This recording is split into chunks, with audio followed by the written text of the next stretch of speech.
All right, let's get started here.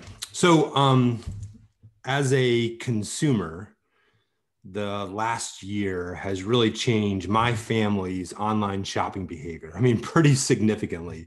I mean, the pandemic has affected us all. We get that. We're not going to overplay the pandemic here today. A lot of data and trends have come out about it. But I have four children, four kids. Jim Gaffigan, the comedian, a US-based comedian, he says, if you want to know what it's like to have four kids, just imagine you're drowning and then somebody hands you a baby. And that's exactly what it's like in my house. Having four kids is pretty crazy. They're teenagers now. In fact, I have four teenagers, not just four teenagers. I have four teenage daughters, if you can imagine. For the last year, I haven't been traveling. It's been great being able to spend time with them. But with four teenage daughters, we have to buy a lot of things. And the most surprising thing for me is the amount of makeup wipes with four teenage daughters that we go through in a given week.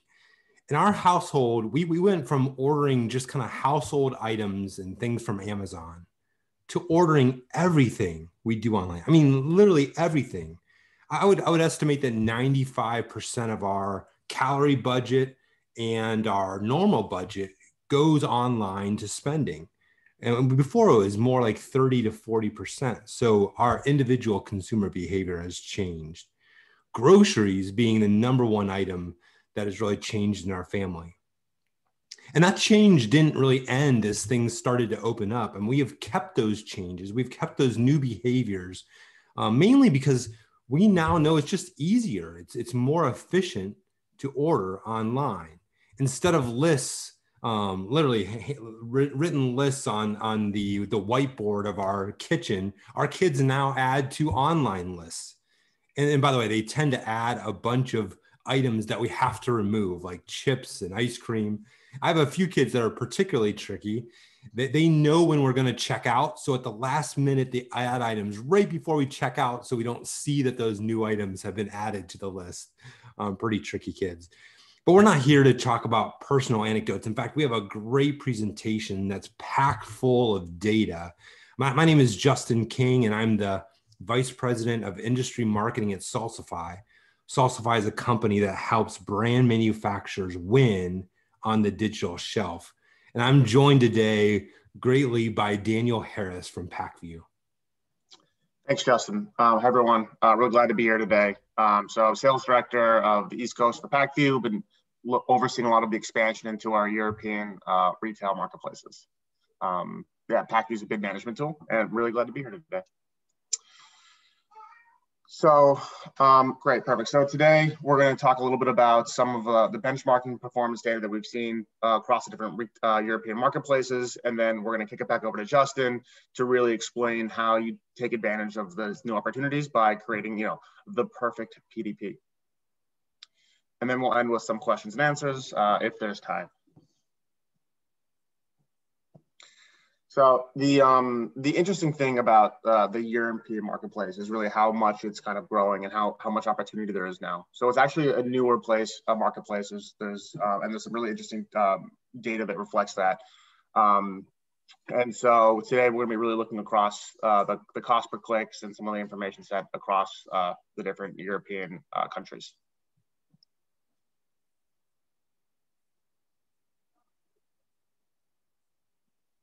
Perfect. So this is just a little data set of that's sort of been collected by Pacvue over the past 6 months or so. And what's really I think interesting here, I mean, there's obviously a lot you can kind of dive in, some anecdotes you can kind of pull out from it, but I think the top line information is that really the United States, which is a more mature marketplace, actually has a higher cost per click and a slightly higher ACoS than really the European average does.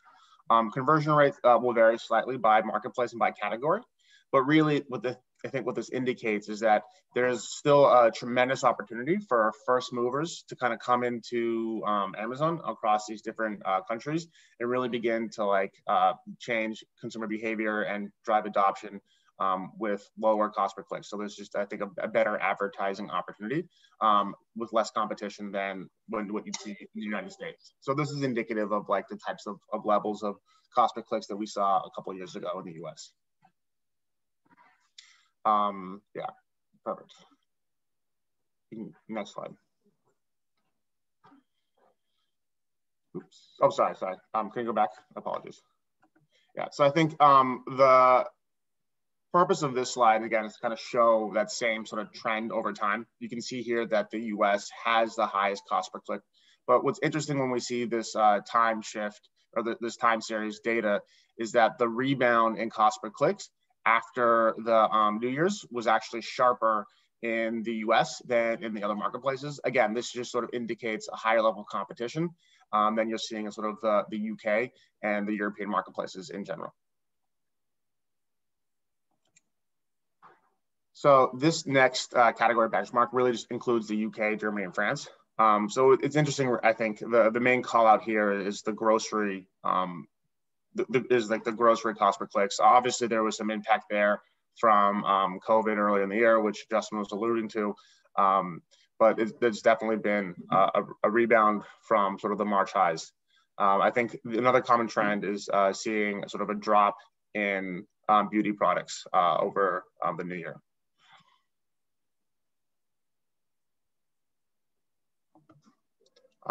So all categories in the UK have experienced the same decline in cost per clicks and conversions, with it seems like the conversion rates differing the most between different categories. So this is just a quick snapshot of how some of the data that we're collecting and how you can parse it out by category, by marketplace. And there's definitely some interesting insights that can be gleaned from this type of analysis.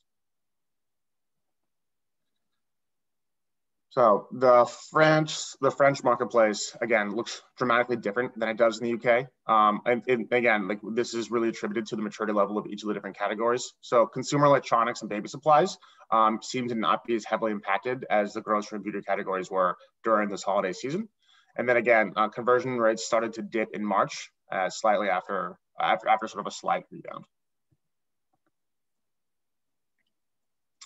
So for Germany, other than grocery, it seems like the CPCs have remained relatively stable, which again is just indicative of like the different kind of shopping behaviors that we've seen over the past 6 months. But I think really what's interesting is how conversion rates have been coming down again after the lockdown, now that that's sort of planned up for the summer. So we might see sort of maybe a little bit of a return to like different or pre-COVID type of shopping behaviors. And now I'll kick it over to Justin to describe how to take advantage of this, of some of these marketplaces. Yeah, so I think it's interesting when we talk about like what is the perfect PDP, right? What's the perfect product detail page, and what's the formula for that? You know, we took a data approach to this, so we unpacked first-party data for about 30,000 SKUs across 3 Amazon retailers. So we took UK, France, and Germany for April 2021. And we did that across a number of different industries. So we explored 100 top performing products across beauty, makeup, grocery, baby products, and consumer electronics.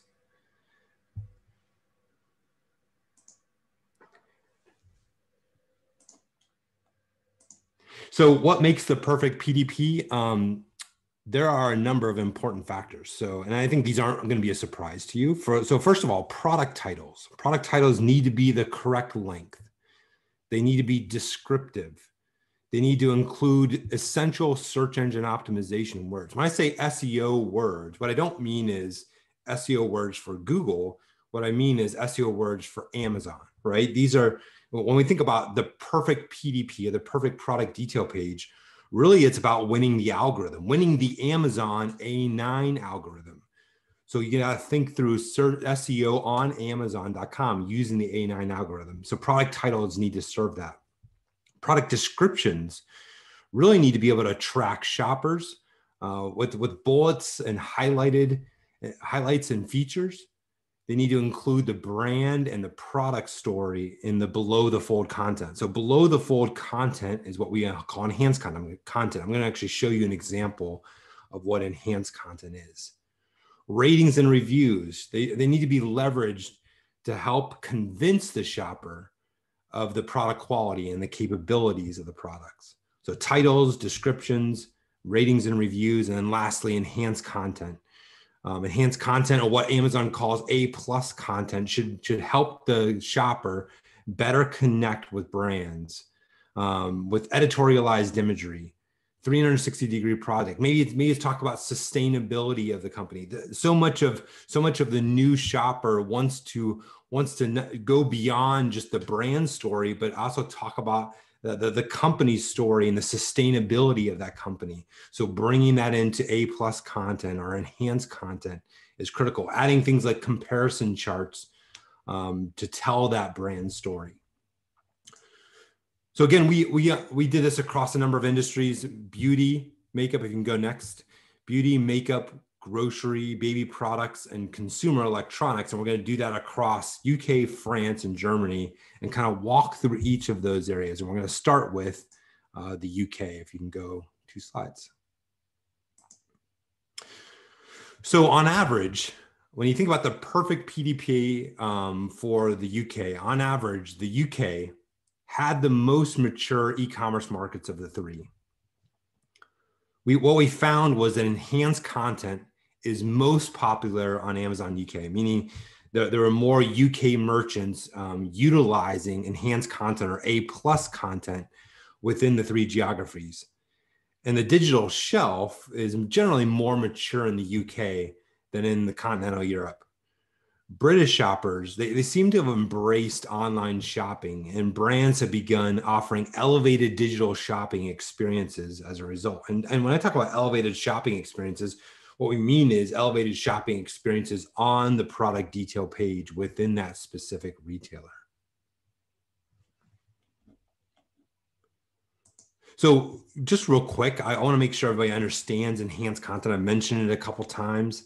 I've mentioned enhanced content, but I just want to make clear about what it is, or A+ content is, for those that might not. So above the fold on a traditional product detail page is structured data, right? It's the product title, it's the description, it's the images about product.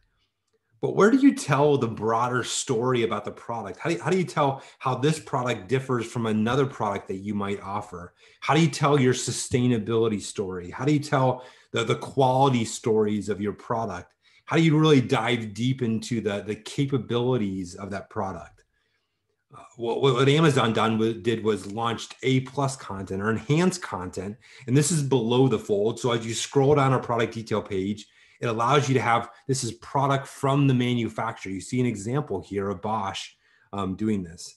So it allows them to add different imagery. It allows them to even add kind of zoom ins on the product. It allows you to add video, comparison charts. Again, that allows you to tell a broader and bigger story about the product and about your brand. And again, this is called A+ content on Amazon. The industry of e-commerce has typed it as enhanced content. So let's go specific into the UK. Let's go in specific into those different categories: beauty and makeup. These charts, you're going to see these charts similar on every page.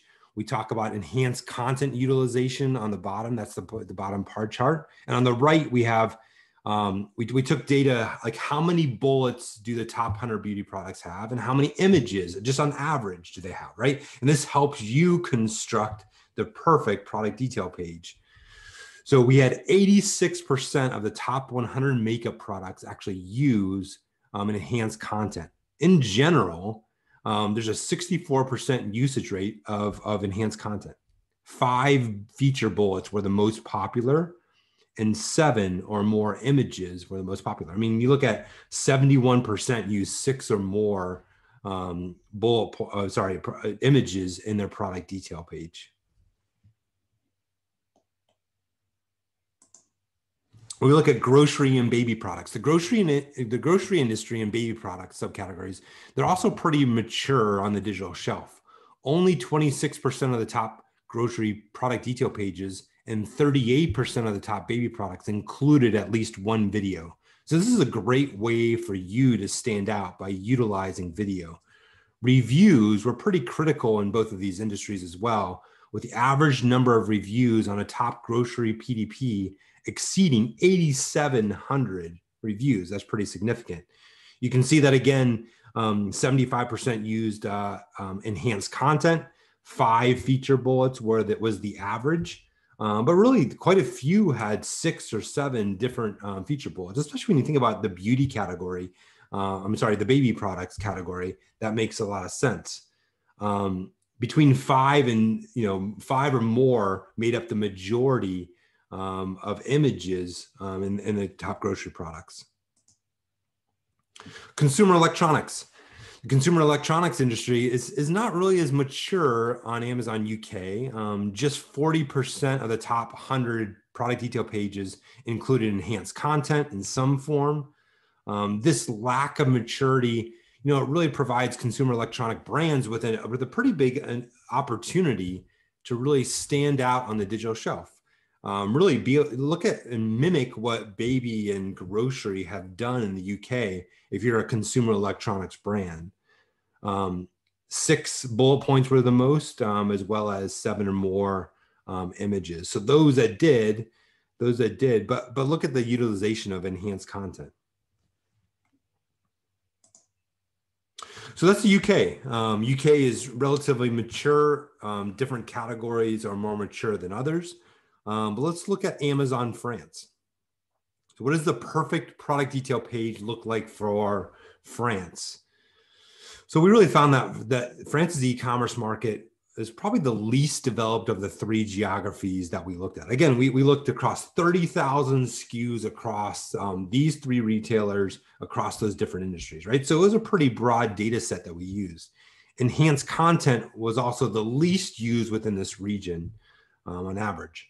As markets are more or less mature, the recommendation remains the same for us. Enhanced content can help brands stand out on the digital shelf. In fact, the conversion rates, I think there's a 36% conversion rate with brands that have enhanced content versus those that product detail pages that don't. By offering the best shopping experience in less mature markets, especially, really, you can take advantage of and really gain a competitive advantage. In more mature markets, enhanced content becomes a necessity to compete, but doing it better than your competitors can really help your products stand out. So really take that to heart. Let's look at the different industries. Look at beauty and makeup. The online beauty market is less developed in France, which really means that you have an opportunity to use things like enhanced content to really stand out. Videos really aren't being leveraged in this market at all. Only 21% of beauty product PDPs and 15% of makeup product detail pages had at least one video. 41% were using enhanced content, 7 or more images. We flipped the charts here. 7 or more images and 5 number of bullet points. Pretty significant.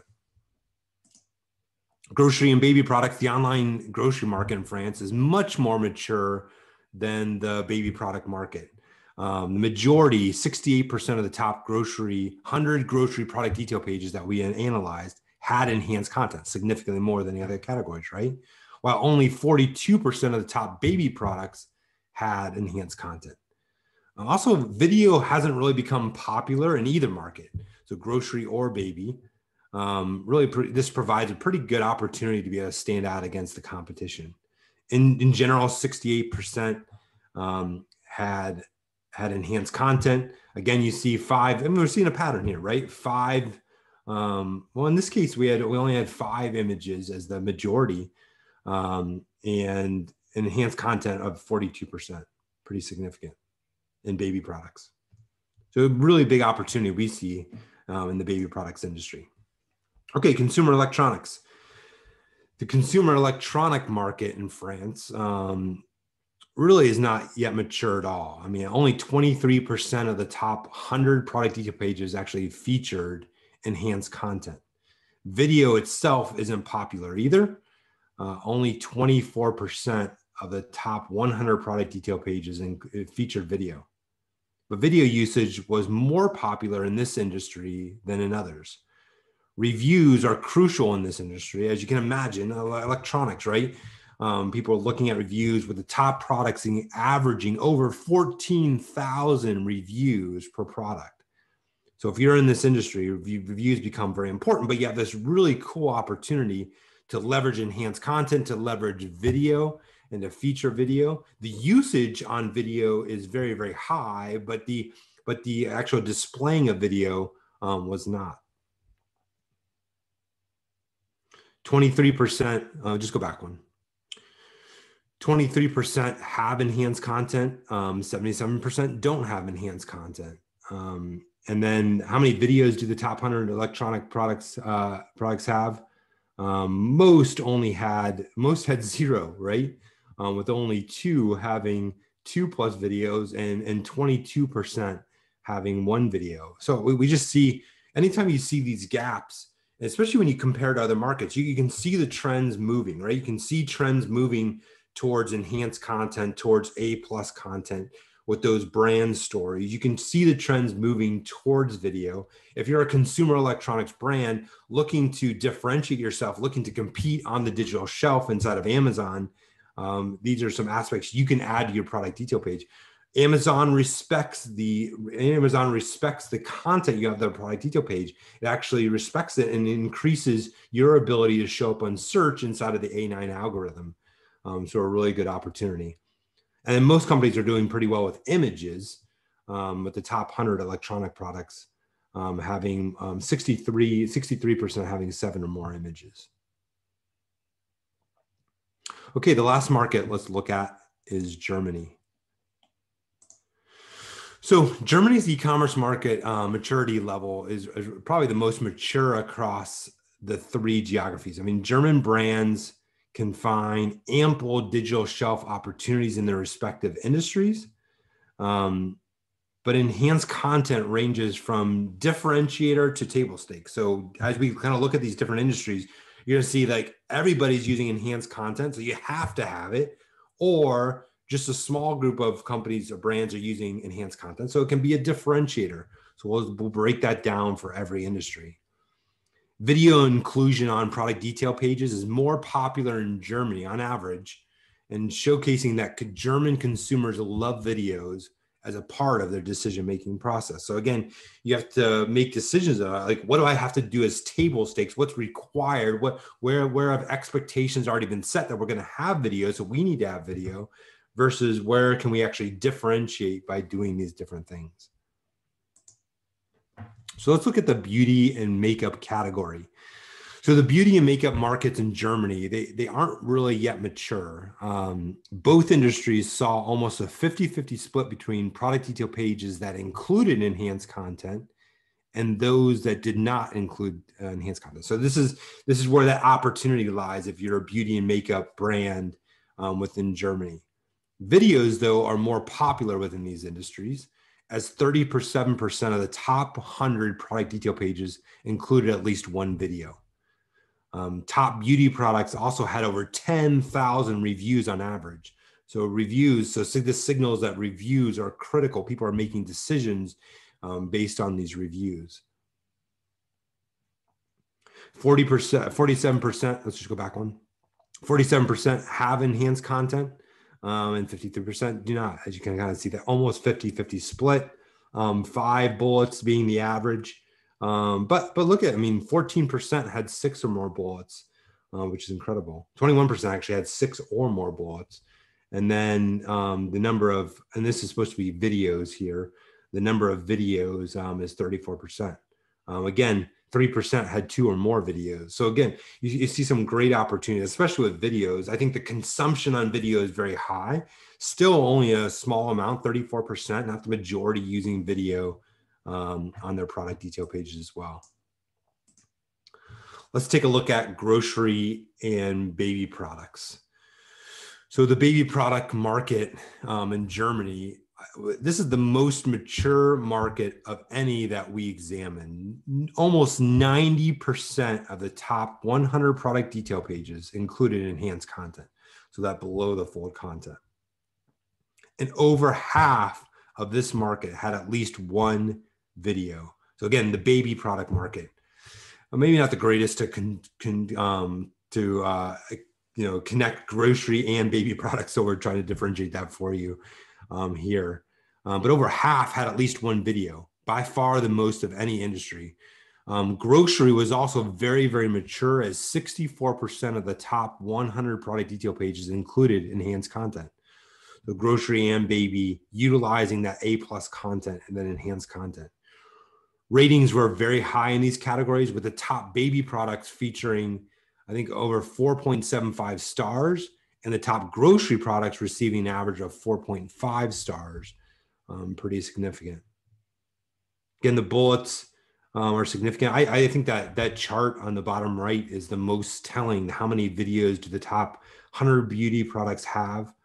50% have at least one video. I mean, really, when you think 58% have at least one video, 8% have 2 videos. So again, this becomes table stakes for you, right? We have to be doing, if you're in grocery and baby, you have to be doing enhanced content. Really, you should have to at least have one video. But if you want to start standing out, look at how do we include more than one video on our product detail pages.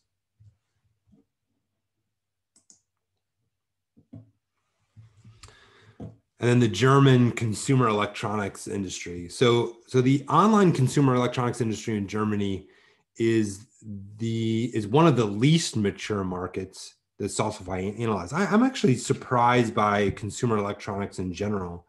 In the U.S., consumer electronics is certainly one of the most mature, but just 25% of the top 100 product detail pages that we examined included enhanced content, just 25%. But 32% of the top 100 product detail pages had at least one video. So we're utilizing video more than we're utilizing enhanced content. Enhanced content is this ability to be able to really merge different things and merge more interactive things. You can, in consumer electronics, you can show what's in the box. You can show box opening videos and you can show kind of lifestyle images of consumer electronics inside of a home or inside of a business. So there's a lot of opportunity within enhanced content. Reviews, not surprisingly, reviews were very crucial to this market. I think of the top 100 product detail pages, had an average of 23,000 reviews. That surpasses any. I think the next closest reviews was 10,000 reviews per product. And I guess, again, not surprising that consumers are making decisions on products based on what other customers are saying. Images, again, one of the top imagery industry and categories here is that 62% are using 7 or more images. I mean, when you really look at those two top 6 or more images, you're looking at 79%, almost 80%. The majority are using multiple images, 6 or more images. And then number of videos, 32% have at least one video.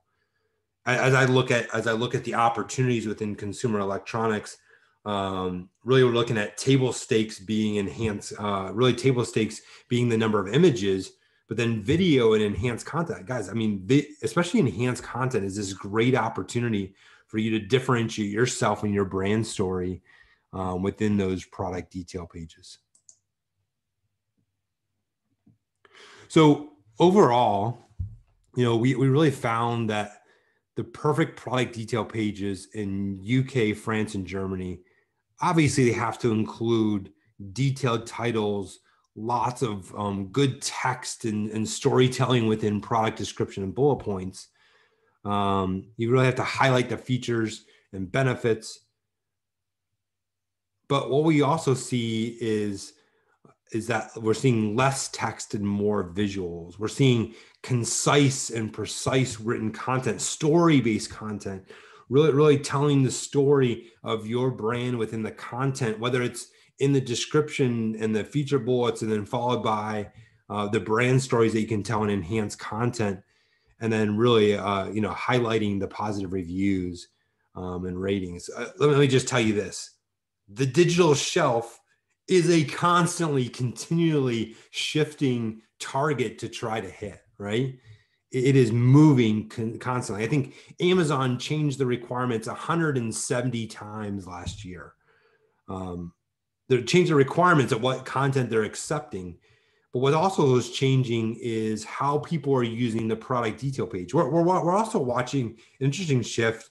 I've seen it in grocery, especially, is really even highlighting sustainability in the images, using images, using images on that product detail page to tell the story. Not even telling it in enhanced content, but trying to push that up to the structured data and talk about the sustainability of the company, the sustainability of the product in an image itself, and even doing some lifestyle images in there as well. Daniel, why don't you walk us through some key takeaways for us to take away from this? Sure. Thanks for Justin. That was super interesting, really insightful. So I think at a high level, the CPCs are definitely less in Europe than they are in the US. But I think, UK and Germany still have significant more investment than some of the other smaller markets. There's also, varying degrees of cost per clicks and conversion rates and ACoS across different categories and different marketplaces. I think a lot of that could be attributed to some of the data points that Justin was talking about. When you're launching your campaigns, it's good to ensure that PDPs include everything you need for the perfect ROI. And I think, this is very focused towards a lot of the details on Amazon. And then I think there's also, obviously the caveat is always, do your market research before you really lean fully in.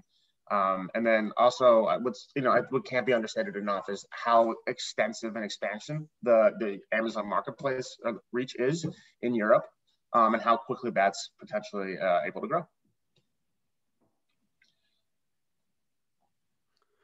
So there's some interesting questions here, Daniel. There's some questions in the chat. So if you have a question, you can actually post it. There's a Q&A box inside of your, but this is an interesting question from Anonymous. With reviews being so crucial, do you have any other recommendations on how brands can quickly increase the volume of reviews beyond the usual means, such as Vine, international review syndications, running more promotions to incentivize purchase, linking products via variational links? That's a lot of different tactics.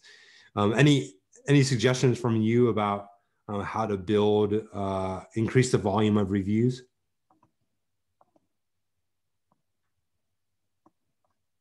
Daniel? From our side? Yes.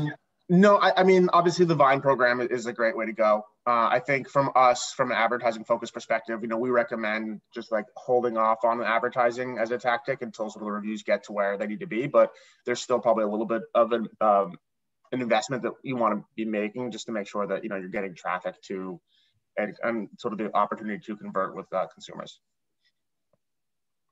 I think we've seen the most success with our customers. We don't help them with reviews, but we've seen the Vine program probably have the most impact. In general, I think reviews. First of all, don't fake the reviews, right? There's a lot of kind of black hat review programs out there. Those are easily sniffed out by consumers. Put a true kind of review capture process in place. There's a lot of agencies, obviously, that can help do that, as well as Pacvue. Exactly. So I think so there's also some questions in the chat box as well. Yep. I want to see that as well. Some of them seem like they should be directed towards you.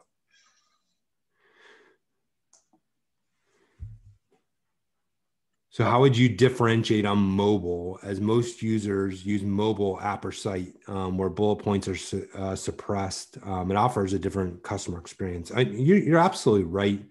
This is from Rutger.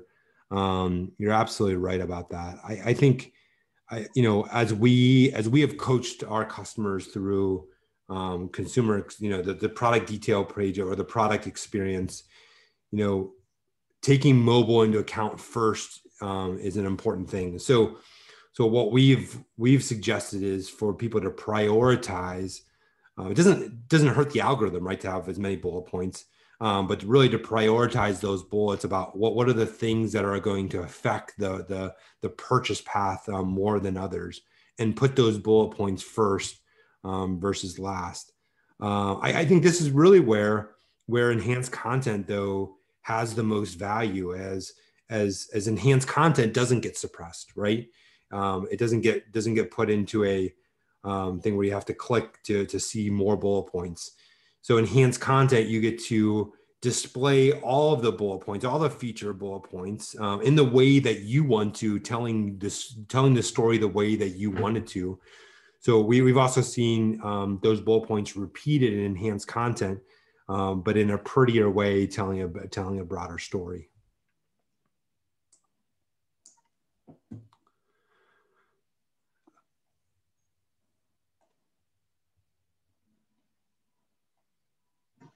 Look at some of the other questions. Do you have any insight into the optimum length of titles and bullet points, please?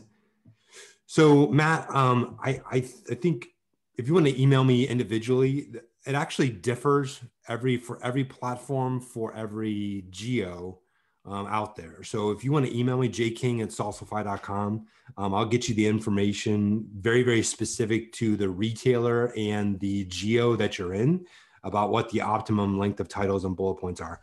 By the way, though, that's changing, right? I mean, we're just watching this shift almost on a weekly basis, certainly on a monthly basis, from everything from understanding what the A9 algorithm is looking at, what they're evaluating, what they're seeing as optimized and efficient versus kind of stuffing. And so this is changing on a regular basis. But man, I'm happy to, if you write me, I'll send you all the data we have for retailers around those optimized titles and bullet points.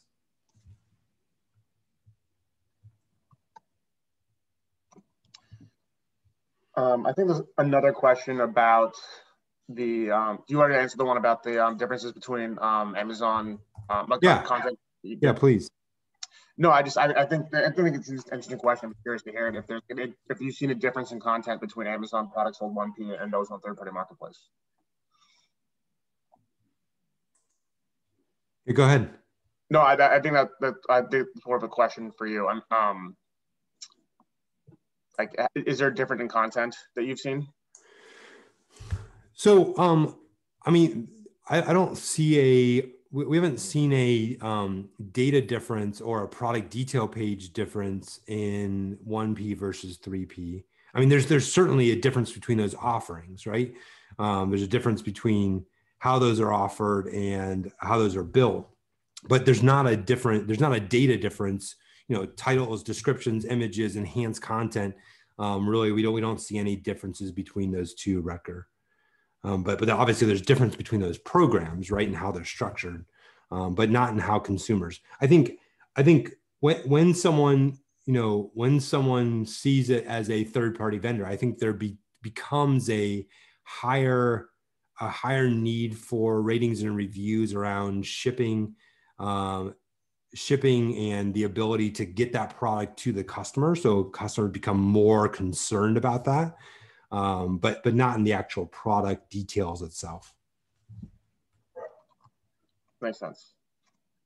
Also, I guess, do you have any more, can you maybe explain a little bit more detail what the Vine program is? Yeah, I mean, so Amazon Vine is really about inviting kind of trusted reviewers about new items or new items that a brand might be, producing. And it's really the Vine program is about trusted reviewers helping other consumers understand the value and do a true review of that product. I think what this gets around is the reason this is in place is, first of all, people create fake reviews all the time, and the Amazon Vine program really is about creating kind of trusted reviewers to tell a better story about that product. And it's been very, very successful. Really, I mean, it's for the consumer, right? So it's about building trust with the consumer and creating this kind of, I guess, unbiased view of the product from Amazon's kind of most trusted customers. So any brand can take advantage of the Amazon Vine program. And you can actually sort and filter Amazon reviews by those trusted reviews. So you can actually, I mean, you guys have all seen reviews that the reviews are, they just feel like someone made it up, right? So being able to take a trusted review is really, really important. Awesome. I think there was another question in the Q&A box, which I answered. That was asking about the maturity of the. Sorry about that, dog at home. About the Middle East, North Africa marketplace. And I think we've been having advertising active there for a couple months now. So I think we see even less maturity there than in Europe, but it's obviously trending in the same direction. And we'll actually have more information, like holistic information on that marketplace in the upcoming months from an advertising. So I guess from a content side, I'm curious to hear your thoughts. Yeah, I mean, if you want to email me again, Richard, jking@salsify.com, any data that I have about those markets. We haven't been as focused on those markets as the European markets and the US and North America markets have. But we do have some good data on it, so I'd be happy to share that with you. So there's another question coming in from Anna about, she's saying once, the product detail pages and the contents are where you want it to be, is there advice on the investment amount and the split between sponsored product and sponsored brand? So I guess the canned answer from Amazon is I think they recommend typically like a 70-25. So 70% of your ad investment going to sponsored products, 20% going to sponsored brand, and 5% to sponsored display. I think taking a more nuanced approach, I think it really depends on like the goal of the media dollars. The sponsor brand image is definitely top of the page. It's more visual. It's more a high impact. But they also provide less data, so you don't really know which product is being clicked on the most. So from a conversion perspective, it can be a little bit challenging. I think there's also sort of considerations that between like branded terms and category terms. So, depending on the size of your product, if you probably definitely want to make sure that if you have a significant amount of branded traffic, that you're at least defending the top of the page from your competitors. Otherwise, they might be showing up in that spot instead. Any thoughts on your end? No, absolutely. And Helen asks, can you show the first slide that had Amazon reach numbers for a second again? Helen, we'll send this presentation to you, so you can have all the data in the beginning to be able to look at, and then you feel free to ask us questions as well individually.